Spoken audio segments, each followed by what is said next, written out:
Victor the shiny red engine.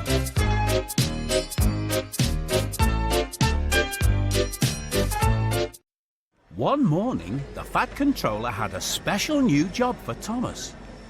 You must look after the steamworks while Victor is at the transfer yards, he said cheerfully. Thomas's firebox fizzed with excitement. He loved visiting the steamworks. Make sure you listen to Victor carefully. He will tell you everything you need to know, the Fat Controller told Thomas. Yes, sir, Thomas whistled happily as he set off.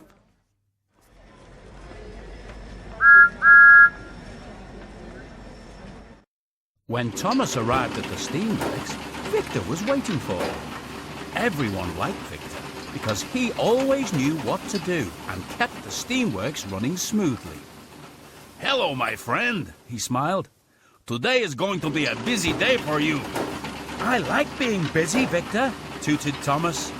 He couldn't wait to get started. Now, Thomas, said Victor firmly, when an engine comes in, you must listen carefully to their problem. If you get stuck, ask Kevin.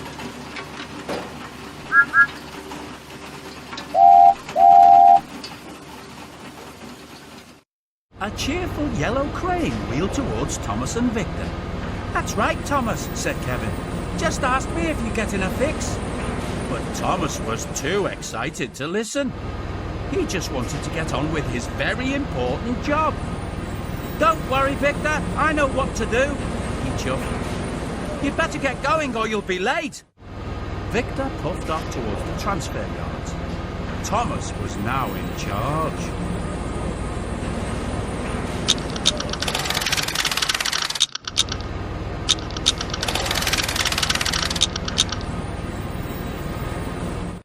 Before long, Spencer steamed into the steamworks. His shiny paint was scratched. Where's Victor? Spencer asked. He's away today. I'm in charge, Thomas replied. I'll check you from whistle to wheels. Kevin was worried.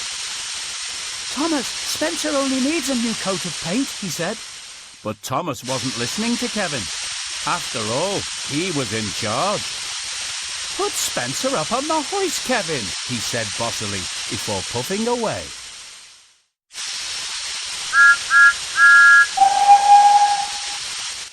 A few moments later, Henry arrived at the steamworks. He was spluttering and stuttering, wheezing and sneezing. He was surprised to see Thomas instead of Victor. Victor is away today. I'm in charge, said Thomas. I know what's wrong. You've been given the wrong coal, Henry. Oh, no, Thomas. I have my special coal.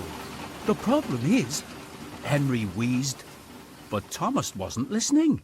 After all, he was in charge. He asked Kevin to fetch Henry's coal.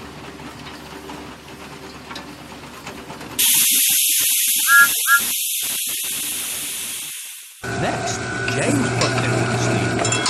His funnel was blocked with straw and twigs. Where's Victor? He thought slowly.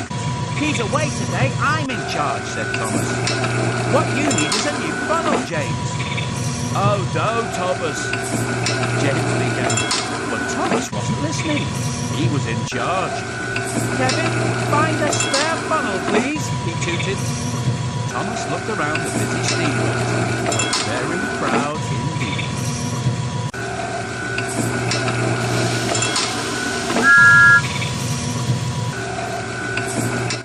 Poor Kevin wheeled this way and that with worry. He wanted to help, but Thomas had given the little crane too many jobs to do. As Kevin reversed with Henry's coal, he bumped the control panel and sent Spencer shuddering into the air. Heaving hooks, Kevin cried. He dropped the coal in surprise, and black dust flew everywhere. The engines couldn't see a thing. Henry banged into James, and James blew the biggest puff of steam he had ever blown.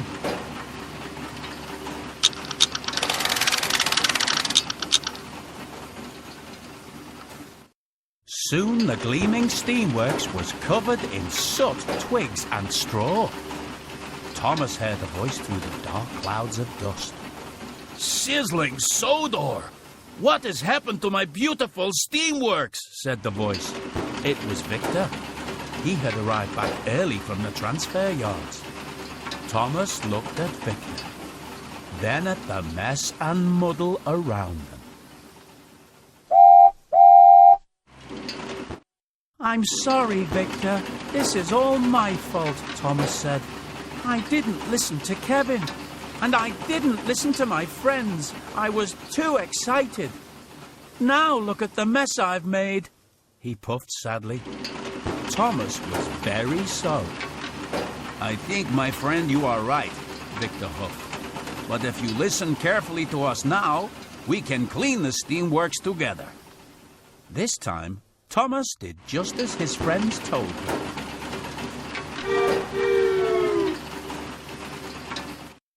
First, they took Spencer down from the hoist.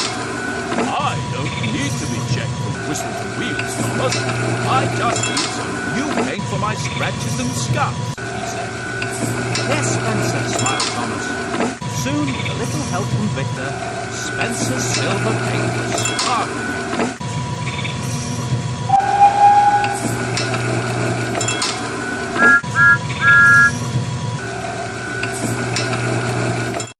Next, Victor and Thomas talked to Henry. "I had my special cold," he told them, "but my firebox is making me wheeze and sneeze." Now that he knew what the real problem was, Thomas knew just what to do. "Don't worry, Henry," Thomas whistled. "Your firebox needs a cleaning, that's all." Thomas was right. After Victor and Thomas had helped clean Henry's firebox, Henry felt as good as new.